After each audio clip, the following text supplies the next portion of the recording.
Yeah. I wouldn't even check it because I'd always assume mine is plugged in anyway. Yeah, well, that's was me as well. So I'm going through all this other stuff. Why is my system not recognizing? Where is it? It's not finding it. Yeah. Oh, good now. Hmm. I imagine this will be a pretty short video. Oh, yeah. So, hello everyone. How are you doing? Why don't you introduce yourselves, say where we can find you?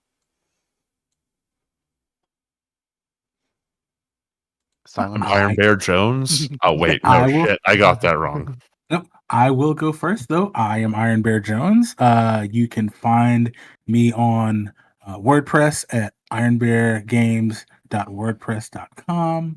You can also find me under the same username on Blue Sky, um, where you will find me doing almost nothing of note, but that's okay. That's not true. You're currently running Triumph of the Tusk. I mean, yeah, it is a thing that's happening. Gimmick.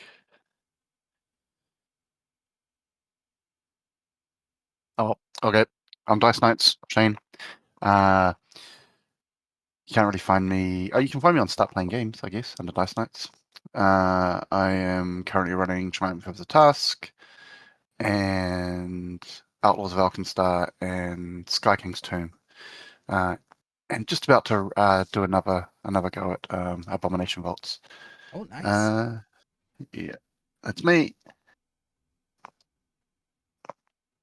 I am Nick Turek. I go by the same name pretty much everywhere. It'll be finished with Jewel of the Indigo Isles in 2 or 3 weeks. And then Wow. Nice.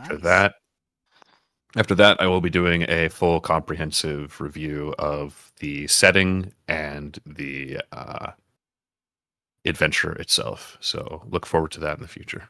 And it was an absolutely flawless experience, right? It was much better than your standard Paizo adventure by a long shot, but it is not without its flaws, Oh, and I will discuss that in time. I hope Thurston appreciates that. My name is Bramble Bear. I recently found out that Starfinder has done the hard launch, and with everyone celebrating and everything, I've decided to do some lore videos and whatnot that you can find on the channel.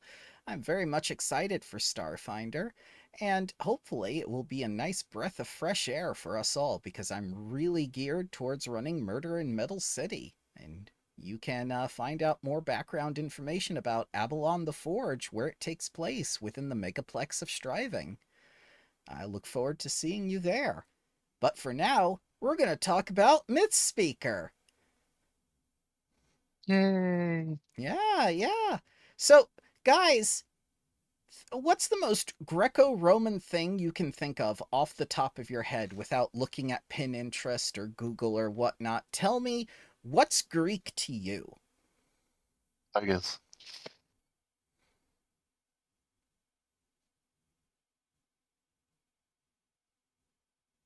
Uh, Mosaics, murals.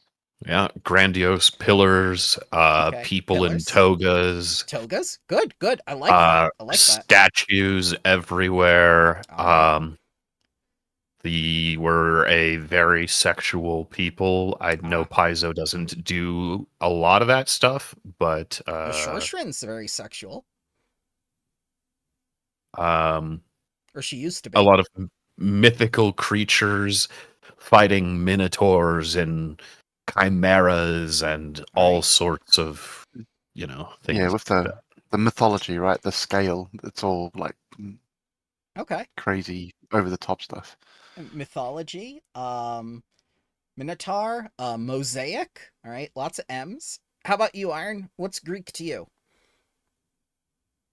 Oh, God, all the good ones are taken. Not so. Not so. There's a very good one that Bramble said that you can use for yourself. I mean, hmm.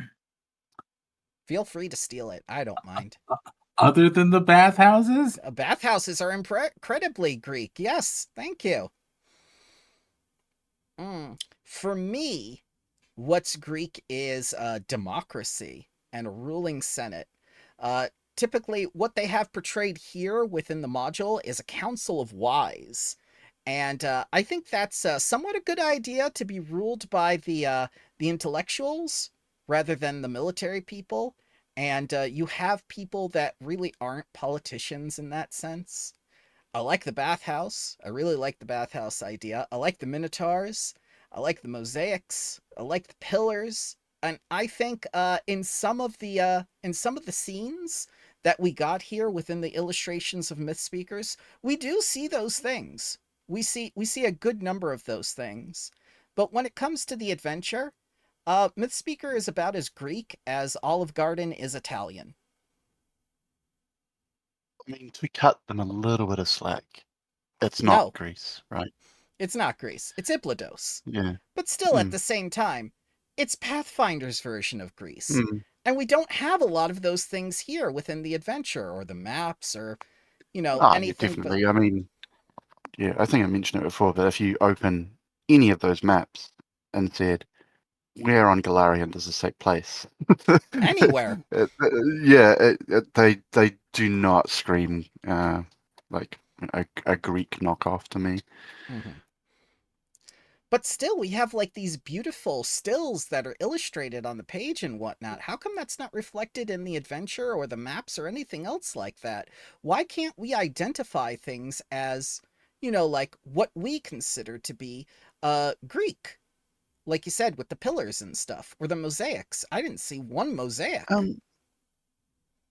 I thought there was some kind of deal between Paizo and some composer that they were I going to don't do know. soundtracks to all of the adventure paths. Or is it just ambient sound they're providing? Ambient sounds.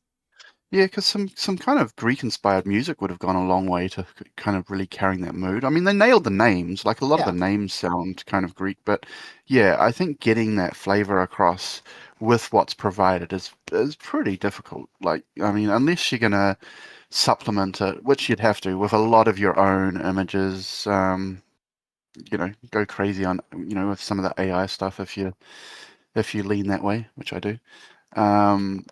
Ryan But said, yeah, oh, go ahead. I was just say, I think if I ran it just out of the book, it just doesn't feel that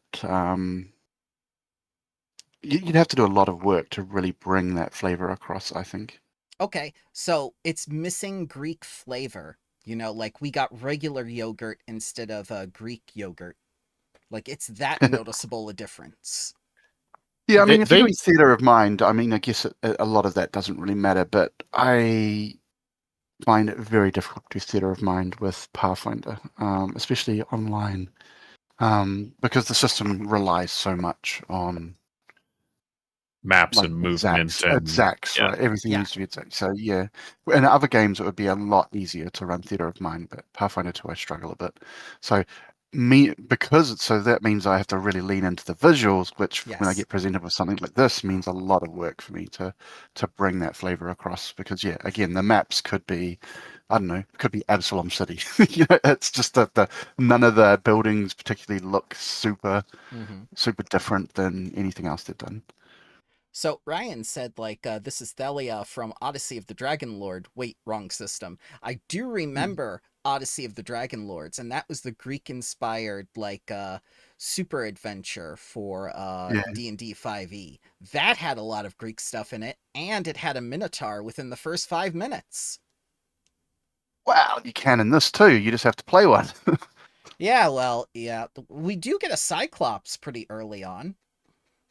Yeah, I mean, look, the maps absolutely do not fit the setting. Some of the token art, like, bro, you got a guy in a powdered wig that's leading a mob in an Ibladosian city. Like, what A are we doing bureaucrat. here? He's a Yeah, bureaucrat, it does. that's Yeah. why. The art clashes. They didn't do, like, none of the NPC arts look, in this Definitively Greek. inspired. Yeah, you think it'd be pretty outfit. easy just to draw a bunch of people in togas, eh? I mean, it's not. I mean, you look at art of Greek mythology, and they don't have a lot of clothes on to draw at all. It's mainly just a lot of A body. Maybe cloth. that was the problem. Yeah. Yep. Yeah. And a little clasp. That's it. Yeah, so Yeah. that I felt that was a bit. I felt that was a bit of a letdown for me personally. I was really expecting a very flavorful. I might actually go and look at What's that word Odyssey of again? Dragon Lords. Flavor. Hmm? That's a Hmm. word again. Flavor. You say it like you're missing something from a meal that you ordered. I mean, look, they hit the mythological themes in a couple of places, Hmm. but in other spots where you're like trying to fulfill your mythic destiny, my God, do Yeah. they drop the ball? Like well, it. But my mythic destiny is to become a marriage counselor or mediator. Surely that is satisfied by my my edicts and anathema. Yeah, I mean, we'll get to it when you get to the chapters, but some of the stuff in here is lazy paizo, consistent formulaic opening to their campaign. Like this opening to the campaign, they have done like 10 times, just slightly reflavored. Do you mean And like a gala?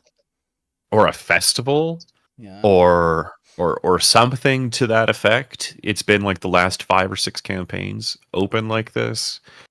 And like Iron said in one of our previous reviews when we were discussing these earlier, is It what is did the meeting exactly in a did you say? tavern. Yeah, It's the it's yes it's the D&D tavern opening. Yes. for Paizo. Yeah. Mhm. And I get that it's trying to set the stage and, you know, put the influence of the world around you and show you the type of things that happen here, which it doesn't do a bad job, but it's just subsystem on top of subsystem on top That's of more subsystem, and Mhm. it's really like I think Dice Knight said this yesterday. It's page bloat. It is just like there could be so much more story here if every page there wasn't some sort of subsystem to feed you expositional dialogue. So when you say page bloat, uh, there's less than 52 pages of adventure in this 100-page book. How could they be bloating that? Through more subsystems, unfortunately. Because it feels like we're only getting half the book for the actual adventure, from what I see from the page count. And if there's In their defense for that, this is a brand new setting Mhm. that they are needing that back matter material to assist the GM in fleshing out a place they've never been or a place that does not have a Lost Omens book associated to it. So, like, if the next book is also 52 pages, yeah, that's real bad. But I can understand them using a lot of that page space to expand upon the world. Okay. Okay. So now that we've put it into perspective, that we're using it to set the stage, what are we setting the stage for? We're in the middle of God's reign, right? It's Yeah. basically chunks of a god, which is causing everyone to become upset and causes the players to become mythically powered, which means they have to select a calling. But before that happens, with chapter 1, we have to basically go through the gala, which is the funeral games for a particular hero that never became mythic. He was kind of a failure, and you get your name tossed into the funeral games without your consent by the person you're staying with, because one of the superstitions about this place in Iblados is you cannot refuse hospitality from your host. It is considered not only bad manners, but it's considered like it's taboo from the society.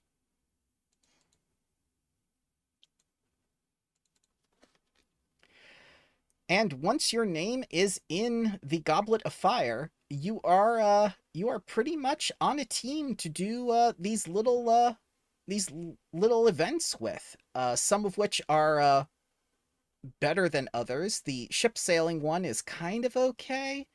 The chariot one is the only one that really hits the Greek themes, though, especially with the javelin throwing and whatnot. And aside from the other teams, you get a bunch of rivals, which is similar in nature to how they did Fists of the Ruby Phoenix with, like you were saying, Tino's toughest, but really the light bearers.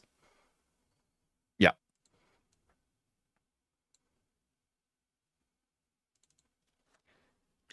So what? I mean, like, what's the deal here? I mean, like, isn't this considered like Greek themes and whatnot? We're going through basically the journey of a hero and reenacting some of their tales and whatnot to bring that to life for the people in town, and at the same time we're also helping people. Surely that's Greek. Like Hercules, the Legendary Journeys, or Xeno Warrior Princess. Didn't they do this kind of stuff?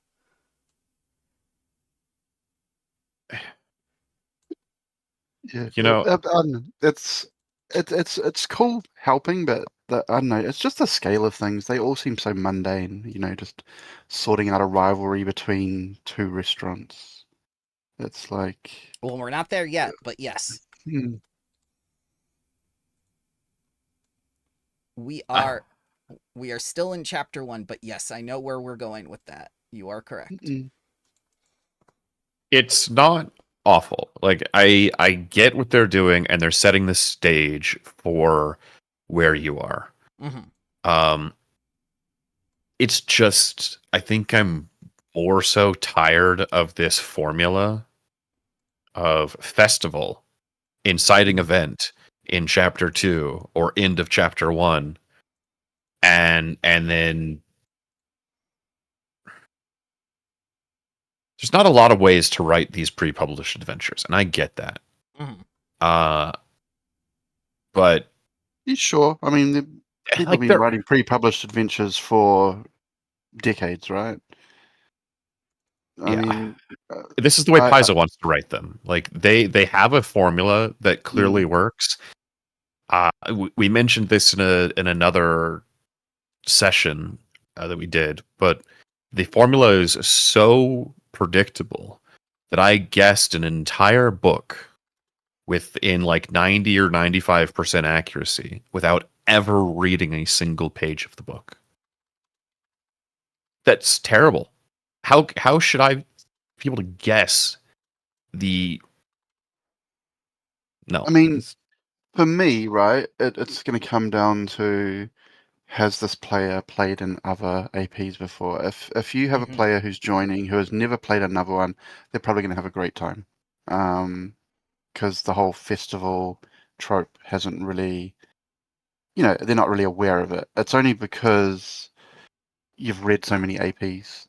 I mean, yeah, I'm running Sky King's Tomb and Triumph of the Tusk. Admittedly, Sky King's Tomb's a little bit different because the Give family it a lot of more. festival You happens at the end of the chapter, yeah. and you do a lot of kind of busy work around the city before that. But definitely, Triumph of the Tusk opens with a a festival, right? The Torrent Moot, and then you've got Warden's Wildwood opens with a festival. So yeah, if you The had Moods of played each of Aegis, yeah. those, and then you played this, it'd be like, oh, another festival. So yeah, it's, to me, it just comes down to how different are they, how interesting the festivals. I guess it's not so much the fact that it's another festival, is do they do anything interesting with it? I think the the games that they've created for this are more interesting in some ways than what I've seen They're better previously. than Wardens of Wildwood, I will tell you that. Mhm. Mm, Mhm. like you don't have another a battle rap contest, Yeah. thankfully. And yeah, I mean the fishing one feels. I mean, maybe I don't know enough about Greek mythology or just Greek culture, but the fishing one does feel more like I found it really hard to picture it. These little boats, and I kept thinking more sort of Polynesian when with the fishing contest. Mhm. So that the chariot one, yeah, that's cool. But yeah, the fishing one has interesting mechanics. I'm kind of interested in running that and seeing how it goes. I did see some people kind of complaining on the forums that it's mechanically broken, but I have Yeah. nothing to back that up. Well, it's a team effort between two people, one piloting the boat and the other trying to Mm. get the fish. Did they think it was broken because they needed two people, or did they think it was broken because once you get a certain amount of catches, I there's think it no was way to too lose it? easy. So I don't Yeah, really know. I don't pay too much attention like the to the caravan forum system. streams. Like once you get to a certain threshold or whatnot, you can't lose. Mm. Yeah, I would still like to run this. But my enthusiasm has definitely been dented, and that I see that I'd have to do so much work to get it to kind of where I would want it to be to run. I was really hoping this would be close to a pick up and play for me, but yeah, not not I don't not gonna. think many Paizo Adventures are for a GM who is doing the type of work that we like to put into campaigns. I don't think any of them are pick up and play. Like I'm always going AV's pretty to good. Yeah. Abomination Vaults is the best. It's easy to run also because it's so. I think it's one of the simplest to run. And, Probably not for a and new GM, oddly, but I and think for an oddly, experienced GM, I think it's the easiest. it's probably one of the. I still think it's actually one of their adventure paths where you have the most agency, right? Other Mhm. than the initial buy-in of explore this dungeon, you can kind of approach it however you like. Do you go straight down to the second level? Do you want to explore go through the front gate? Do you want to go around the sides? There's a lot of stuff you can do. Whereas, you look at even their follow-up Mega Dungeon, well, kind of Mega Dungeon, in Shades of Blood. Even the Mega Dungeon itself is very linear. It's just And kind of no drip fed to survival you. horror. Yeah. Whereas it's the on rails stuff I'm starting to be very frustrated with that. There doesn't seem to be a lot of options. Like when they have a chapter full of things to do, even just letting the players decide what order to do them in would give them some feeling of control, right? But the Yeah. way it's presented is often in events, right? This happens, then this happens, then this happens, then this happens. Or Keep there's all a hands time limit. and Mm. arms and legs inside the railroad at all times. Because Like I really, really feeling that with Triumph for the Tusk. It's literally just you're told to do this, then this is what you're gonna do, then this is what you're gonna do, um, and so it really feels on rails, like hardcore. I mean, I know to some extent they need to be, right, because it's an AP. You need to start at the same place and end at the same place. But then there's all that middle part where you can kind of go, as long as you come back and end at the same kind of place, you can Yeah. kind of do all the middle part. You should be able to do that in any kind of order more. It doesn't have to be complete sandboxy, but just give players options. Players like options. They like to discuss, oh, should we go and do this or should we do this instead? And I miss that a lot. So Like now that even this feels very, very much go here, do this. Like all the event, everything happens in order. Now, to put it in a little more perspective for people, while these funeral games are going on, what these gentlemen have done is they've established the current MO of basically the Paizo Pathfinder adventures. What's happening while you're doing the funeral games is that a shard of Gorum is streaking across the sky and hitting a nearby island. Meanwhile, all these flecks and whatnot are falling to the ground, and what would normally be a procession of ghosts at the end of this chapter, where they go down in sort of this like reverent state, accepting their fate, going to the shore in order to go to the boneyard and whatnot, has instead upset quite a few of them because, Gorm's war shard and whatnot. And you have to defend people from the raging ghosts. And this is what propels you towards the mythic power. You don't have the mythic power yet. What you have to do in chapter 2 is you're basically given a ship, a Greek themed ship. It's a paddle boat and everything like that. It's shed a tear, obviously. Yes, Gorham shed a tear. That's exactly what it is. After he exploded.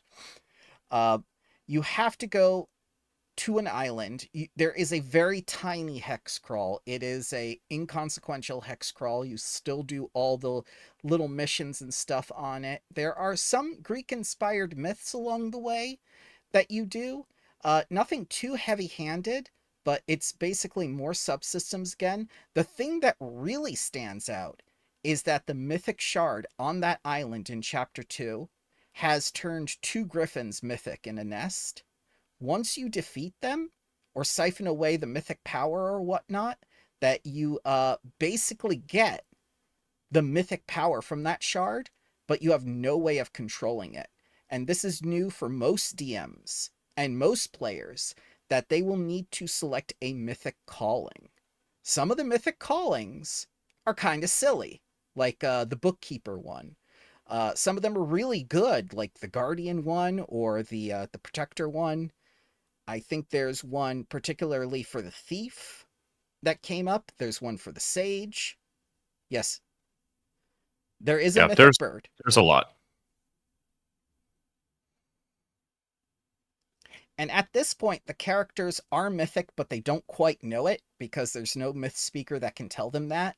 So it basically tells you narratively in the story, like if they lean against a tree, they accidentally break it. And if they look into the distance, they can see unnaturally far. Yes, the jock path or the nerd path, exactly. Those are your options.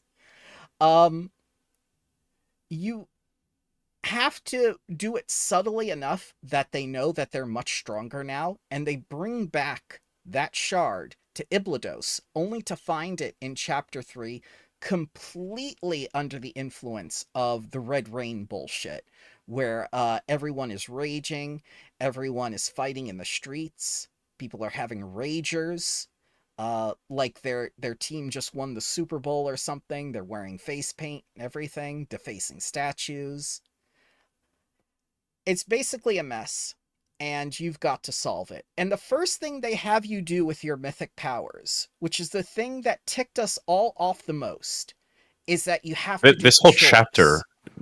chapter ticked us off. Well, let's start small. Let's start small with the first thing. First things first. It was the restaurateurs that were fighting. If you solve their problem and make them stop fighting, it's worth 3 mythic points. Where in the story of Hercules or Achilles or anything like that was it's just like, guys, I stopped 2 people on the street from trying to kill each other, and like they were restaurateurs and they were actually part of a family and whatnot, and we made them come together and really accept each other and each other's cooking, and that was considered a mythic deed for some reason. This is how you advance your mythic destiny to become true mythic characters. So through this chapter, you perform heroic deeds to accelerate you and push you down your path as a true mythic character. You mean And my these are bookkeeping? the defining moments Hmm. that propel you into your mythic destiny. This My calling. chapter. Yeah, my calling. Yes. So They're more good deeds than heroic deeds, though. Yes. Like, yes. Thank you. Yes. What level are we at this point? 3. Okay. There's one with the Pyrefowl. You've got to get them off the tower before the tower collapses onto people, because they're basically igniting everything in the tower, making it structurally unsound. Didn't you know Hercules had a 14th labor where he ended the beef between McDonald's and Burger King? Oh man, yeah, that is pretty epic. But I don't know, man. The Big Mac versus the Whopper. I don't know if that's mythic. I don't think that's worth not 3 even points. franchises. In the book, they're not even franchises. It's not even as big as that. It's just 2. Yeah, they're just 2 guys recent- across the street from each other. 2 family restaurants. Yeah. So it's not even like a nationwide franchise that you're settling an argument between. Yeah. It's just 2 So- guys. Settle a restaurant dispute, catch some fire chickens. Fire chicken. The Cyclops lady from one of the teams in chapter 1 got captured because everyone in town is basically distraught about what happened in chapter 1 about the hero failing and that the myth speakers were failing. So they grab a random Cyclops and say, like, if we kill you, we'll be able to drink your mythic power and become mythic too. That's how it works. And the mental gymnastics that they go through in order to justify this is just basically, we want to have a sacrifice and we I want to don't. blame somebody. I don't know. Looking at the real world politics and the way people react to it, I can Yeah. buy it. Yeah, burn People are the stupid. heretic. Yeah. Especially big groups of people get even stupider. Big groups of angry people influenced by Gorham's reign. So yeah, this was the only one of the trials that I felt like maybe actually deserved some praise. Okay. But that's it. I reckon if you change the little butterflies into a massive big butterfly. No, we'll I get don't to know, the they're moths, butterflies. right? We'll get to the butterflies. Yes, but the That one would have butterflies. been a good one. I don't think anyone would look fondly on you if you said, like, well, what did your mythic calling help you do? What did you use your mythic powers on today? It's just like, oh man, I fought 3 butterflies from the plane of metal. You know, gargantuan butterflies? No, Nope, tiny tiny. butterflies. Tiny butterflies. 3 of them. Yes. Mhm.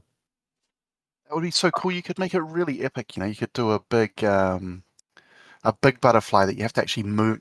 Jump on top of and fight it on top of it. As it's moving around.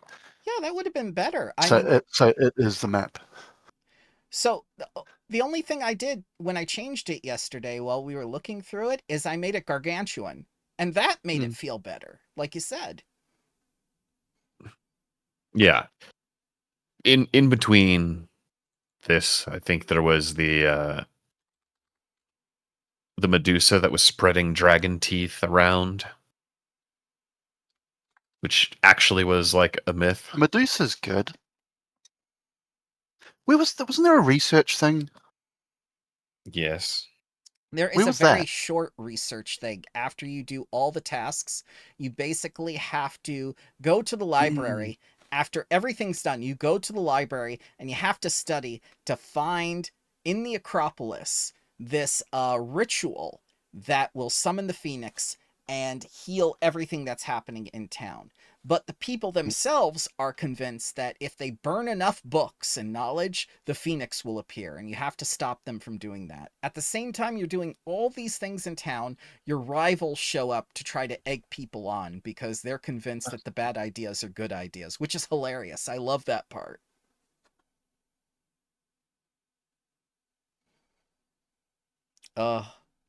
They really should play up the rivals more in this. They should cheat more in chapter 1. They should follow you to the island in chapter 2. That's what they're really missing, is that they come along saying we'll help and they do the opposite. That would have been really fun. In chapter 3, at least they antagonize you a little bit.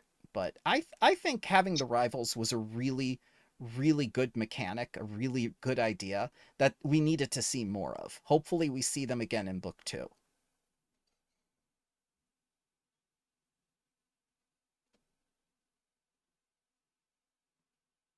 I was going to say, yeah, I don't know. It felt like a very soft start to me. Like, just it didn't feel very epic or like even worse, it didn't feel mythic. Okay. Mythic should be a step above epic, right? All right, tell me this. When you think of mythic, what do you think of? Just like we did with really, Greek. really sort of over the top, almost like there's not a lot of mundane stuff. It's all weird, sort of supernaturally kind of. Fighting a mythological beast, Yeah, like for example, instead of the boring research in a library, you could have had, I don't know, an ancient sage was punished by the gods and turned into a minotaur, and now he he's trapped in this. He's locked in this library where all the shelves form like a labyrinth, right? So, and that's where all the books and knowledge are. And instead of having to learn some ritual, you have to actually go into this library labyrinth where this minotaur. It's just stuff like that where you don't read books in myth. I don't know. It just everything should be really over the top and kind of not make sense in a good way. All right. I understand that part. There is that feeling of mythical mysticism and whatnot, with the feeling of the procession of the underworld and everything. I kind of got it there at the end of chapter 1 a little bit. It feels like there are little bits sprinkled throughout, but there's no real big, hey, this was a mythic adventure. Like, hey, this part was awesome. And you want set pieces, right? Yes. Lots of set. And I think the worst part about this is you advance your mythic calling by doing these silly little tasks, like the warrior's calling, which would be like your fighter or your exemplar or whatever, is defeating 3 butterflies. Like, if I was the mythic hero, like if I'm the mythic hero, I'm lying. I'm telling you that I fought 8 lions at once. Like, I'm not telling you that I fought 3 butterflies to advance my mythic calling. Like, no. So the things that they present here, not only are they kind of lame, but they don't feel mythic, like Shane is saying. It doesn't have that oomph, that extra, that, we'll say it again, flavor. Okay. Ooh, that's the third time. That's the third time someone said flavor. All right. So, Ryan says, mythic to me feels like it should be otherworldly or almost a fairy tale. Like you would hear that and think it's a fantasy story. So we're getting towards the line of a believability. Something that crosses that line would feel mythic, and everything we've done up until this point is completely believable. Mundane. It's mundane. I mean, it needs to be, it doesn't make sense, but in a good way. It's all, everything's over the top. There's not really a lot of mundane stuff. Like even in the town, right, with the people getting angry, they could have had them, fully under the influence of this shard of Gorham, right? When maybe all their eyes are glowing red, and you can see they're supernaturally influenced, and they're doing all of this stuff, and so nothing's mundane. It's not just that the people are angry and fearful. They're controlled by this. They're under this influence, and that instantly makes it more epic, right? Because it's not just the town are angry. Now you have to be the hero. You have to sort this out without hurting them. It's I don't know. It's just little things like that. There shouldn't be a lot of mundane stuff in it. Everything should be kind of over the top. Yeah. And yeah. So Ryan also goes on to say that in Wrath of the Righteous, when you hit the Wardstone at the end of book 1 and whatnot, you still don't have that mythic power. You were meant to hit a wall and basically go against, like an unbeatable foe, someone who was really, really tough, and then you basically see how powerless you are against all these much more terrible creatures, and then you kind of crave power at that point, going like, yeah, I need something. Yeah, and that's a pretty common in the kind of hero's journey, right? Which actually, that's what they should have copied, done the whole hero's journey. Yeah. Anyway, it's very fitting. It would be very fitting because the Greek heroes have to undergo that transformation in order to become a hero. That's like step 9. So do you think they'll save that for book 2? I think in book 2, what's going to happen is we're going to be called away to another island, never to return to this city. That's very typical Paizo, unfortunately.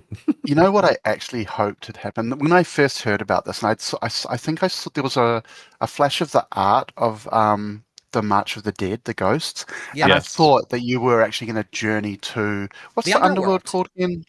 The Boneyard. And so I thought that's how you were going to get your mythic power. I thought you were actually going to get killed Yeah, and you were going to fight your way back out of the underworld. that would have been Um, cool. And then you were in doing that, you were going to become mythic, right?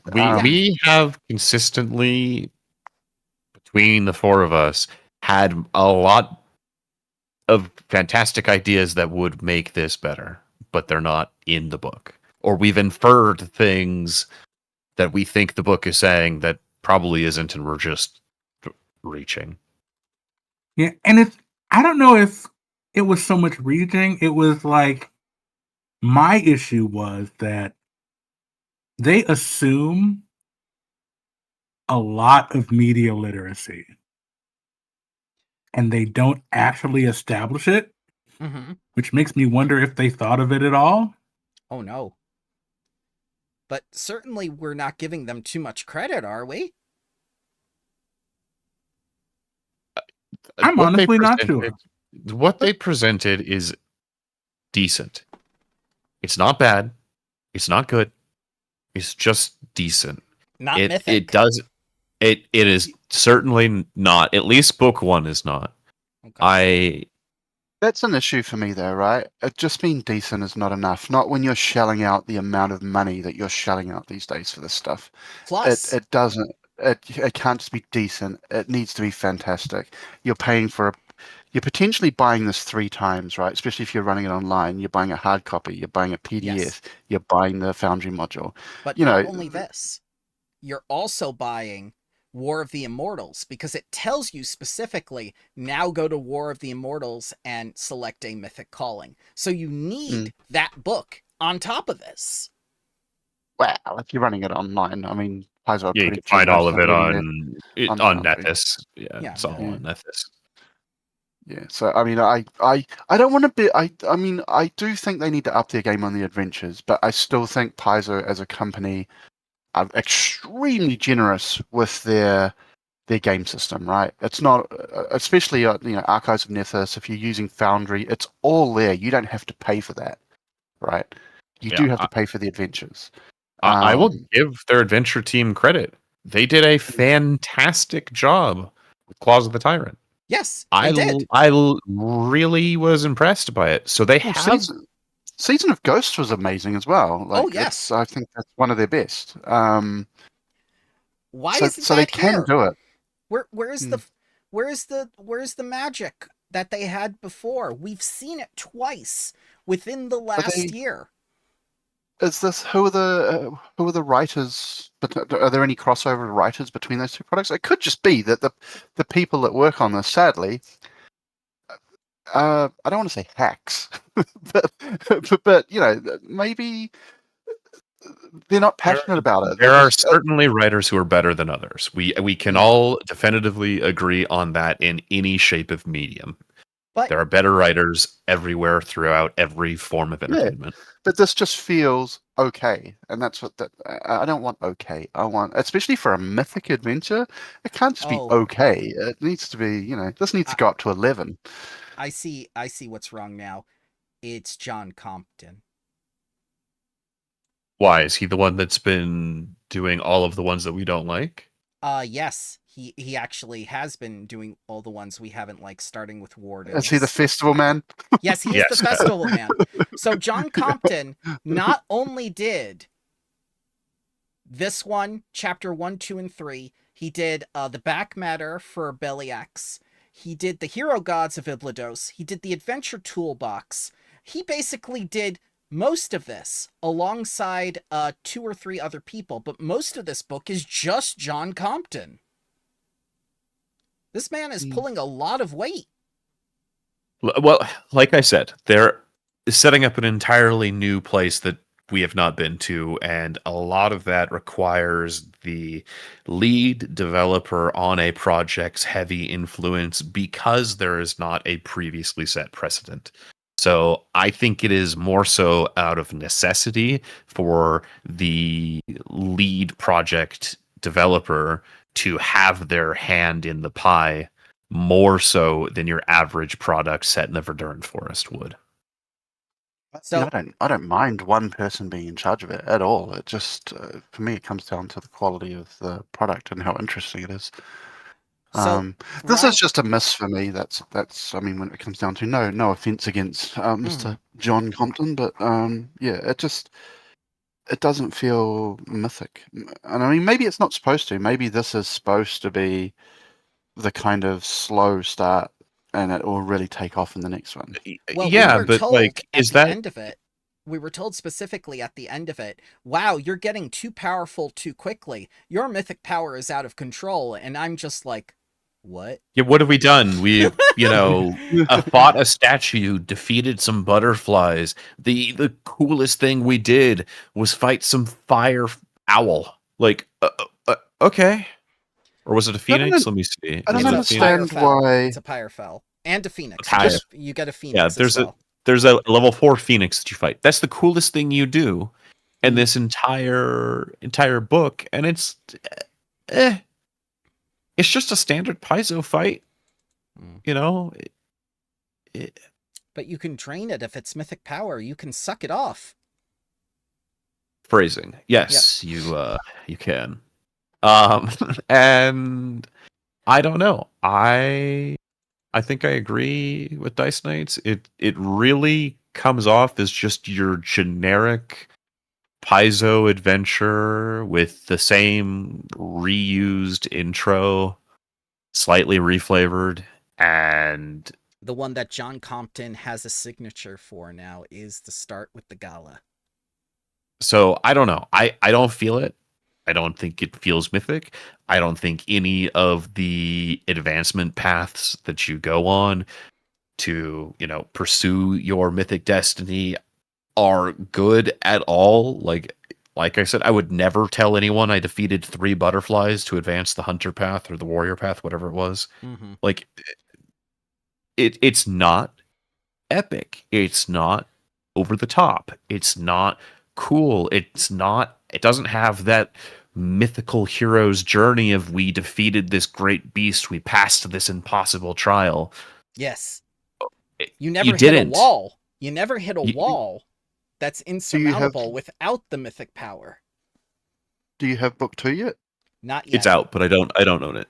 I Okay, won't yeah. have it till next week because that's when it comes out Yeah. on Foundry. Now, Ryan hit the nail on the head again by saying this, and I was thinking this particularly while you were saying Greek flavor. Greeks are known for tragedies, right? Is there any tragedy in any part of this book where we're Yes, the fact actually that you meant- paid money for it. No, Well, too meta. not every Greek myth is a tragedy. Okay, that's good. That's good. And Let's maybe build the on- tragedy is not here yet. It's in a different book. All right. You can't that's fair. start off with melancholy. You need to have the excitement and then get punched in the face halfway through. That's fair. I'll accept that if we see it in book 2. How about that? Yeah, my general recommendation if you wish to run this is you're probably going to want to replace most, if not all, of the maps. There are a lot of map makers that have made tons of Greek inspired or that time period inspired maps. They're all over the internet. You could do it. You would, in my opinion, need to replace some of the trials that they do in chapter 3. Otherwise, it's just kind of lame. Mhm. Other than that, I think it's fine. I think chapter 2 is totally fine because they need to go and investigate what the hell that shard was. I don't have a problem with chapter 2. Yeah, it's just a scale. I mean, you don't even have to scale the stats of the creatures, but just make them like even when you increase the size of the butterfly from tiny up to gargantuan, instantly it elevates the whole thing, right? So it's just little things like that can go a long way to give it that kind of very mythic flavor. That this isn't a little tiny butterfly. This is a butterfly the size of its house, and it flaps its wings. It's shattering windows. It's blowing over wagons. It's you can just flavor it as no. We need a hero. We need a hero god. We need some mythic power to stop this thing. We're mere mortals. We can't go near this. You can describe it flapping its wings and blowing all these people back, but you're standing there, because it can't move you because you're a person of myth.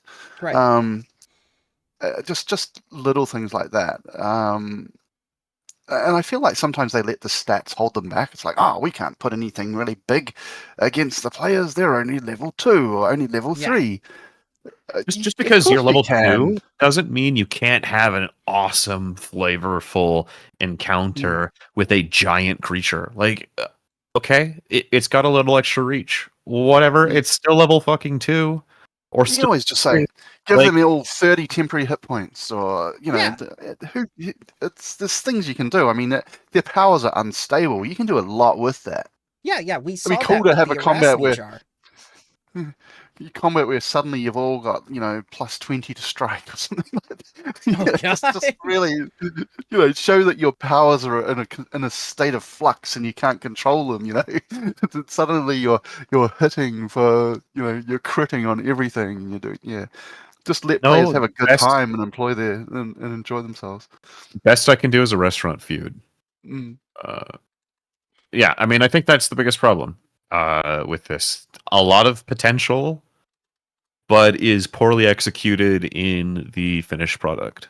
That kind of describes a lot of the adventure paths lately, in my opinion. They have a great idea and they do not stick the landing or even the arrival. Yeah, I say run this if you're willing to put some extra work in. At least right now, does not feel mythic, and it doesn't feel up to what you would expect a mythic campaign or character to be. Yeah, Ryan is having some good ideas right now. It's just like, imagine having a PC attack and they crit so hard they break their weapon because the weapon can't handle their strength. Something to show it. That's what I mean. Just really show that their powers are unstable. I mean, and because it's all based around their powers fluctuating, you can take it away again, and then you can have a scene where they're all super weak, and just showing that they can't really control these powers now, and that might actually be a good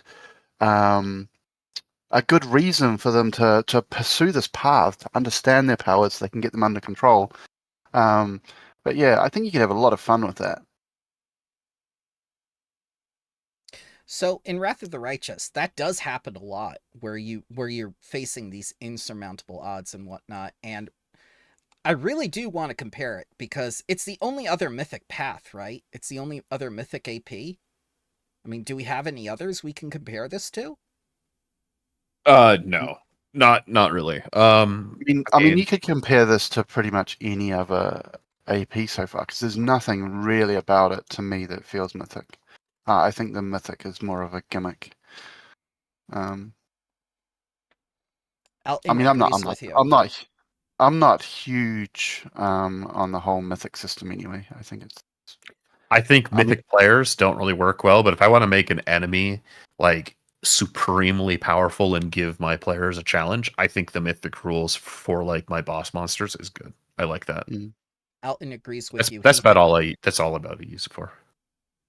Alton agrees with you. He thinks that there should be a Greek chorus following along the PCs, narrating everything they do in song. Yeah. Shane didn't bring that up. Yeah, Shane said that yesterday. In between every chapter, them recapping your events. Yeah, that'd be rad. I would 100% do that if I ran this. I mean, these days you could even go to AI and actually have the songs. You could, yeah. I don't know. You'd have fun with it. I mean, I'd love to run this fully 100% Keynote inspired by not Touchstone of Disney's Hercules. That really, exactly. Yep, that kind of energy all through it. And I think that's probably why my expectations are a bit marred. Is I was expecting Disney's Hercules, this just over the top adventure, and it's and I don't know. I mean, it just feels very standard, and then you get to chapter 3, and it's just kind of a big old letdown with advancing your mythic destinies and how you're doing it. And another big problem, like, you can replace the art for your tokens, but my god, please give us some like themed tokens for the region that we're in and not use like a default token from NPC core. Yeah. has no relation or doesn't look like they belong in the area at all. I know that's just a small gripe, but No, it's that's flavor. probably not You've been even. saying it. That's more the team doing the yeah, that's not the I know, writer. That's not on the yeah, writer. but I guess that's still on Paizo though, because the people making the Foundry thing can only really use the resources they're given, right? I mean, Right. Correct. I don't think they can go in and just add art from other sources. They have to use Paizo product. Yes, they do. They Um, do. mm, Ian has in the past done the token borders and little effects for the tokens and whatnot. He's even created things in Empires Devoured where he put like the little like flares on the maps and whatnot. But he the biggest thing that he's done with the Paizo art is just edit it that time in Wardens where you see Thalia the wood giant get drained from that blood god or whatever from the witch. Yeah, making her small. Yeah. And that's the extent of what he's allowed to do. He could edit it with permission, but he can't just outright replace it. yeah, yeah. The joy of not being tied No. to a company. Like yeah, I think actually, the more I think about it, the more I would like to run this and just completely ham it up and just tell people straight up, this is a fun campaign. This is Disney's Hercules, and really Yes. go for that vibe. In I fact, I feel very inspired. I feel like I feel no, like working on it right now. would it wouldn't like okay, in thought, it's not that hard to do. But in execution, like it's gonna take a lot of work. Like I you know where you want to take it, and I totally see the vision. It's just gonna take a lot of work to get there. I know what's missing. The gods. We've yet to have Yes. any contact with the gods. In all the Greek myths, tragedies, or otherwise, the gods are omnipresent and talking to mortals and making them do shit. Like I know I don't want to go back to Disney's Hercules, but Hades and that with James Yes. Woods doing Hades, that absolutely made that movie. It did. Having the cutaways to what Hades is planning, and yeah, that it would really elevate this to have something like that. So what is the actual Titan that this whole island is built on top of? Mm-hmm. Is that the big bad of the campaign? She's not the big bad. It's just that she awoke after she was put to sleep because the gods basically punished her for trying to not take a side in the war that happened, like with the original 6 and whatnot. So she basically came here, became the island that became like the archipelagos and whatnot. And now she is awakening. The bad guy is basically her self-appointed herald that's going around and doing all this bad shit by basically preaching what's happening, but at the same time, while he's doing the myth speaking, he's actually making things worse and doing Gorham's influence through this not the red rain, but it's having the same effect. He is spreading chaos and destruction wherever he goes simply by speaking. So what happens when she wakes up and stands up? We all die. Good. Yeah, I think you can go two ways with this campaign. I'm ready. Take me. I think you can go two ways with this campaign, right? You can lean into like the more lighter, fun, like the live action Hercules TV series with Kevin Sorbo, or Disney's Hercules. You can go that kind of route, or you could lean into like God of War, the video game, that kind of very epic. Like if you've played that, the fights in that are freaking amazing, right? Especially the boss battles. They're just so imaginative, and and the stuff in that is so epic. Like in the first one, where you have to go. I think you're going to get Pandora's box, and you go into the like a sand. I can barely remember. I played it so long ago. You go into some sandstorm, and you find the big giant. I don't think it's Atlas. I don't remember. But there's a big giant, but he's carrying on his back is this big building, and just the whole thing is just so epic. Even the ending of that, where you become really big and you fight Ares off the coast, and you're like giant size. It's like that's the stuff that I want. I want that stuff. Oh, Not Alton, fighting butterflies.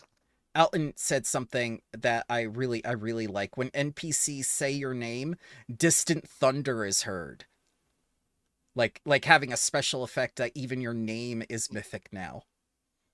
Like, this is what Iron said yesterday. Like, it's not that they're so much becoming mythic, it's that their myth is being spread by people talking about them. And Maybe that's what you could do. Maybe you could, okay, you did fight three butterflies, but as the myth spreads, it's getting more and more ridiculous, right? Oh, It's like, yeah. So, you're hearing the tail come back, and now it wasn't three butterflies; it was one massive butterfly, the size of the eye. That's how the myth is spread. What frustrates me is that nowhere in this book do they even address the concept of compounding the myth. That could have been a sidebar somewhere, and it was just missing. So we want more ridiculous, over-the-top things. We don't want a standard Pathfinder adventure. We want something on the level of Wrath of the Righteous, or something, like in the same vein as Disney's Hercules, or something that we think of when we think of Greek myths. We want the gods to interfere and, fuck with people, which is, I guess, what Gorham's pieces are doing. That they're playing that part in the Greek myth, at least. like, so they clearly have no problem using the gods, as they have done so in Curtain Call and in other campaigns where there's a god masquerading as a person right in front of you and you have no idea that they're there.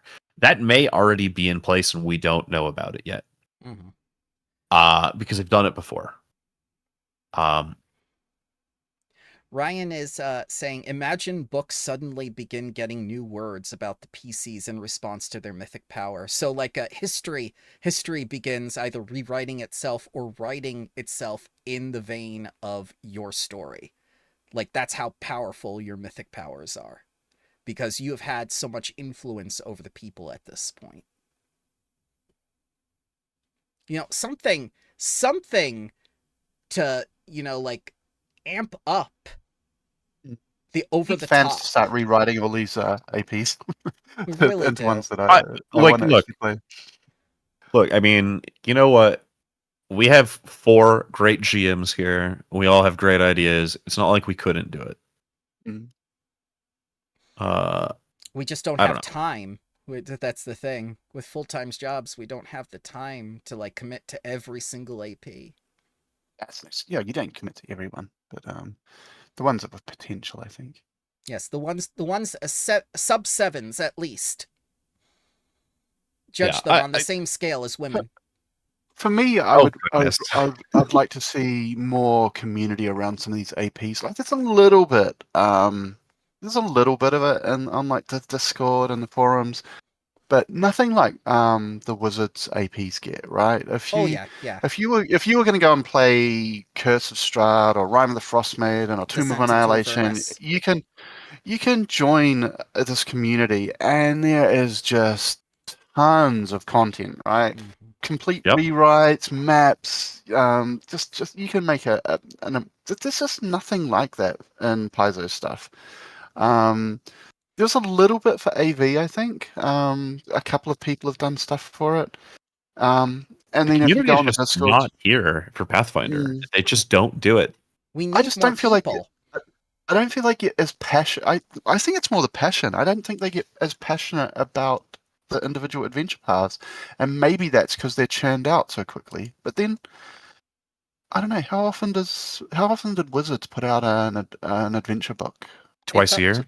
Yeah. Is it twice a year? Whereas Paizo, it's every month, right? You're getting a new book.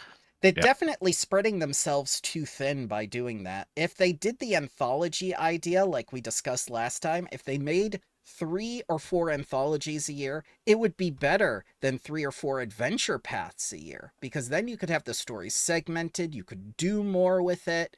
It really doesn't feel like we ever tell a complete story when we have a 3-book AP. Seasons of Ghosts was the last one to do it, and it was a 4-book adventure.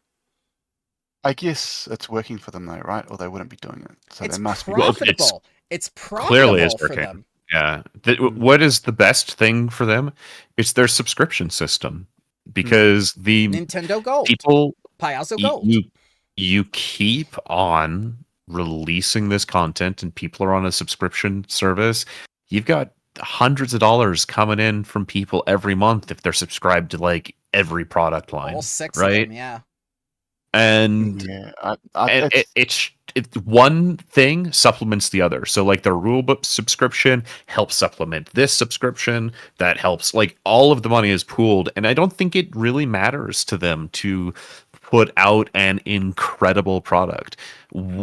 Like as long as it's a 6 out of 10, who cares? Release it. Are they at least Well, that's 6 what out I'm- of 10 though? No, I don't I- think I I th- don't think so. But I think I that's think their mindset. I think players look at these way differently than GMs, right? That's like 100%. I think most players don't care. Yeah, I think that's why I think they work, because I think you could run this from the book. I mean, I've seen actual plays online of not this one, but other ones.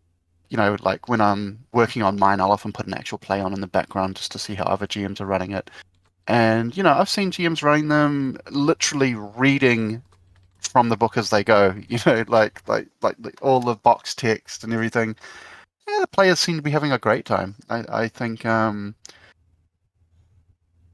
think maybe it's more that creative and that desire for wanting more as a GM that's making these feel a lot worse than they actually are. So yeah, and I mean they're selling, so.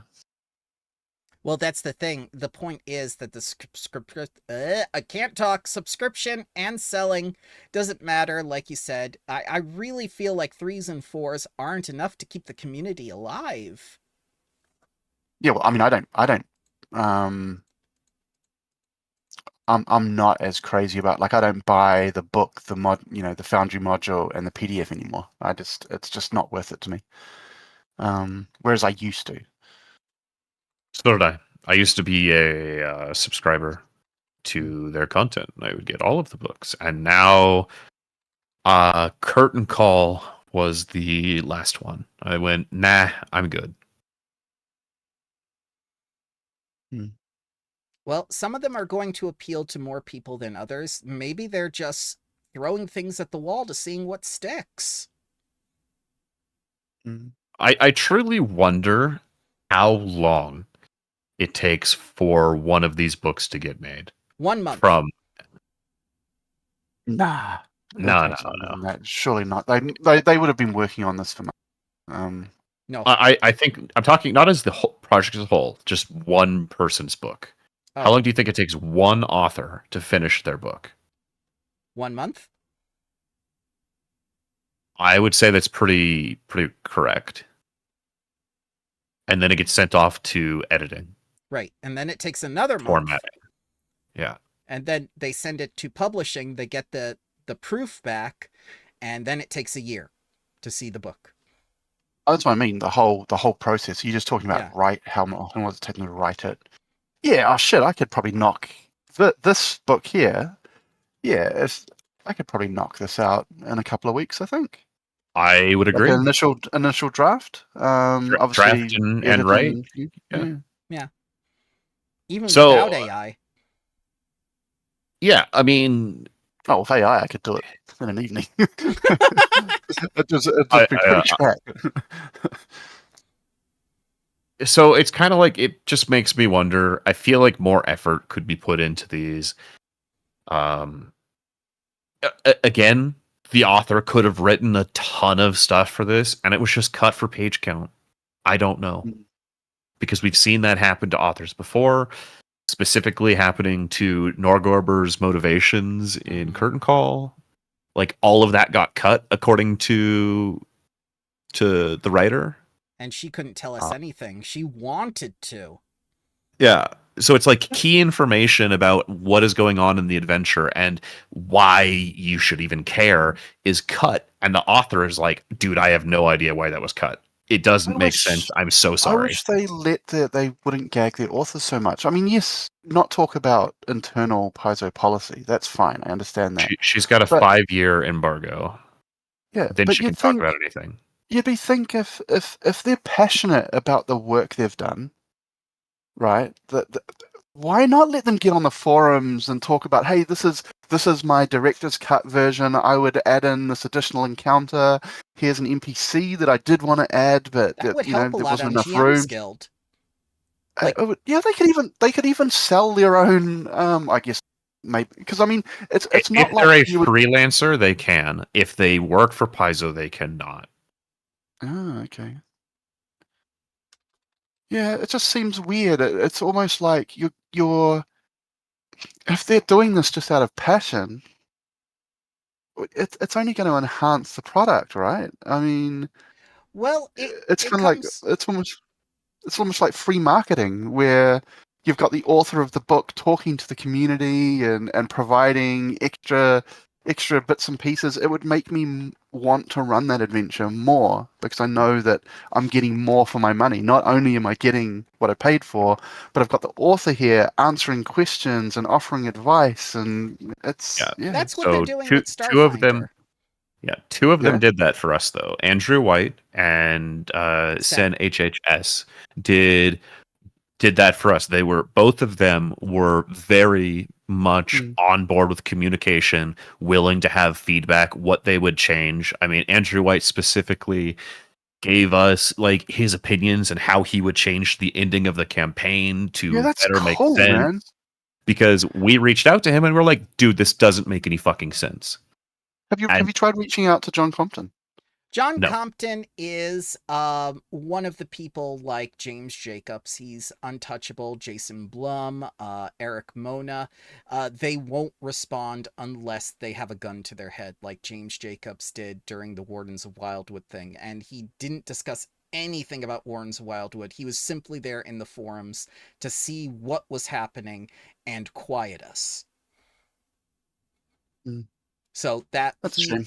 he is simply an entity on the forum to basically keep things in terms with Paizo's branding and image. He isn't there to actually discuss things. He's there to like, oh, I'm working on a secret project. I'm doing this. But you'll never get any genuine conversation out of any of them. At least we haven't seen it. I haven't seen him engage on the forums ever. That would be weird. That's weird because I would think that At if least I not was, in the AP threads that he writes. Like he's never engaged in any of the Adventure Path threads that he writes. I guess if you just see it as I wonder if and that's what I was kind of talking about, the different writers, right? That people that do it because they're passionate about it and they love it, and people who are doing it as a job. And I think you get very different adventures out of each of those type of people, right? And it's the same 100%. even with start playing and professional GMs. You know, you'll see the difference between a professional GM on there that's doing this as a living and for a living. I mean, I guess everyone kind of is on there, but the ones that have just heard, hey, I heard you can make money doing this, I'm going to try it. And there's just no passion. It's just everything's by the For a book, there's no paycheck. alteration. Yeah, and then the ones that just put in a lot of work and they really want to see the players engage and be happy.